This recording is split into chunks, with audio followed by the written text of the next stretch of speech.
Lahore high court ने पंजाब में smog emergency नाफिज करने का हुक्म दे दिया। अदालत ने हुक्म दिया कि स्मॉग से बचाव के इक़दाम को हतमी शक्ल दी जाए और 2 हफ्तों में एयर क्वालिटी टेस्टिंग आलात खरीदने के अहकाम भी जारी कर दिए। अदालत ने हिदायत की कि स्मॉग पैदा करने वाली फैक्ट्रियों के खिलाफ कार्रवाई की जाए और फसलों की बाक़ियात को जलाने वालों के खिलाफ कार्रवाई पर भी जोर दिया। मंजिल, रास्ता, जज्बा, भयानक सच्चाई से हटाए पर्दे और तोड़ डाली झूठ की बेड़ियां।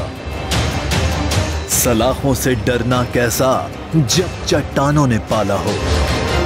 इमरान खान बोल के साथ जुम्मे से इतवार रात 10 बजे सिर्फ बोल न्यूज पर।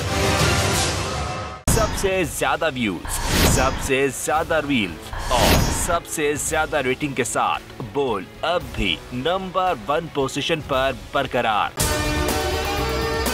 और अगर आपको हमारी ये वीडियो पसंद आई है तो लाइक पर क्लिक कीजिए, सब्सक्राइब करें और बेल दबाएं ताकि कोई खबर रह न जाए।